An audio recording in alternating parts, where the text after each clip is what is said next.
حضرت ابو سعید عبداللہ شافعی رحمۃ اللہ علیہ سے منقول ہے، فرماتے ہیں کہ زمانہ طالب علمی کی بات ہے، غوث اعظم رضی اللہ تعالیٰ عنہ ہمارے مدرسے میں پڑھتے تھے، تو ہماری عادت تھی کہ پڑھائی لکھائی کے ساتھ ساتھ اولیاء اللہ کی زیارت و ملاقات کے لیے بھی جایا کرتے تھے۔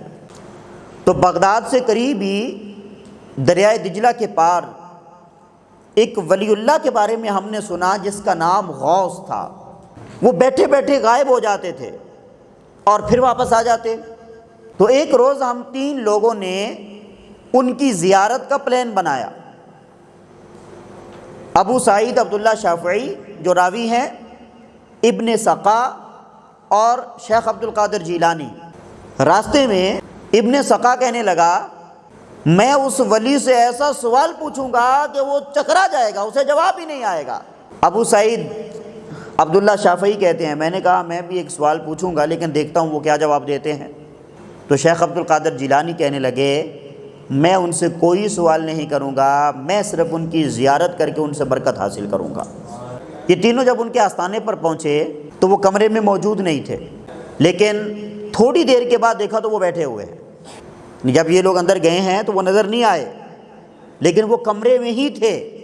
یکایک جب وہ ظاہر ہوئے تو ان کے چہرے پر جلال تھا، اور وہ کہنے لگے، اے ابن سقا، تو میرا امتحان لینا چاہتا ہے، تو مجھ سے ایسا سوال پوچھے گا جس کا مجھے جواب نہیں آئے گا۔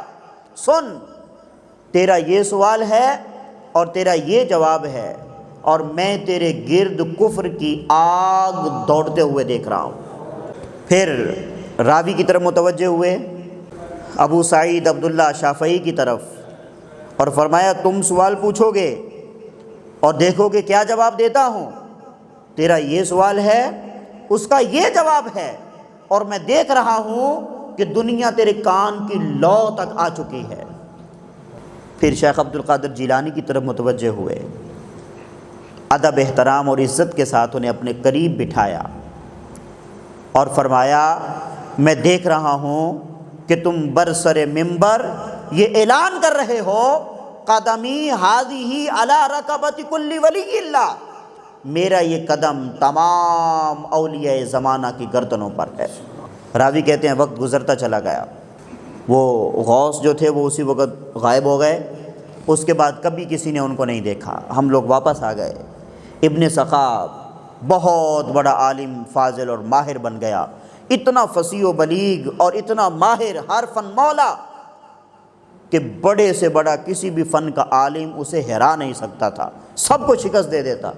بالآخر اس کی شہرت سن کر بادشاہ نے اسے اپنا مقرب بنا لیا اور عیسائیوں کے بادشاہ کی طرف بطور سفیر اسے بھیجا۔ عیسائیوں کا بادشاہ اس کی ذہانت، فطانت اور اس بندے کی فصاحت و بلاغت کو دیکھ کر حیرانگی اور تعجب کا اظہار کرتا تھا کہ ایسا ماہر عالم اسلام میں ہے۔ اس نے اپنے سارے عیسائی پادری اور دیگر لوگوں کو بلایا، مناظرہ کرتا، لیکن ہر مرتبہ ابن سقا انہیں شکست فاش دیتا۔ اسی دوران ایک دن بادشاہ کی جوان لڑکی پر اس کی نظر پڑی، اس کے عشق میں ایسا فریفتہ ہوا کہ بادشاہ سے کہنے لگا کہ میری اس سے شادی کر دو۔ بادشاہ نے کہا کہ عیسائی ہو جاؤ، اور اس بدبخت نے لڑکی کے عشق میں آ کر اسلام کو چھوڑا اور عیسائی ہو گئے۔ اور اب اسے یاد آیا کہ وقت کے غوث نے کیا کہا تھا، تیرے گرد کفر کی آگ بھڑکتے ہوئے دیکھ رہا ہوں۔ راوی جو ہیں ابو سعید عبداللہ شافعی فرماتے ہیں، میں بھی پڑھ لکھ گیا، بڑا عالم بن گیا۔ تو شیخ نور الدین زنگی رحمۃ اللہ علیہ نے مجھے بلایا اور زبردستی وزارت اوقاف میرے سپرد کی، جس کے نتیجے میں صبح و شام پیسے گن رہا ہوں، صبح و شام پیسے گن رہا ہوں، اللہ کی عبادت کے لیے وقت نہیں نکل رہا۔ مجھے غوث کی وہ بات یاد آ گئی کہ دنیا میری کانوں کی لو تک آ چکی ہے۔ اور پھر ایک دن انہی پیسوں کے چکر میں گنتے کسی نے پیسے چورانے کے لیے، ہتھیانے کے لیے ان کو قتل کر دیا تھا۔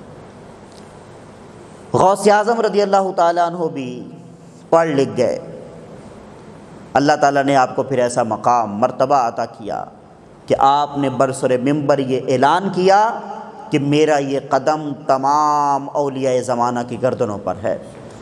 جتنے ولی وہاں موجود تھے ان سب نے اپنی گردنوں کو جھکا دیا۔ شیخ علی بن ہیتی اٹھے اور اٹھ کر آپ کا قدم اپنے سر پہ رکھ لیا۔ بڑے بڑے اولیاء جو پہاڑوں پر عبادتوں میں مصروف تھی انہوں نے اپنے وہیں پر سر جھکا دیے کہ ہمارا جو سر ہے وہ آپ کے قدم کے نیچے ہے۔ یہ سارا جو مقام و مرتبہ ہے یہ اللہ تبارک و تعالی نے آپ کو ادب اور احترام کی برکت سے عطا فرمایا۔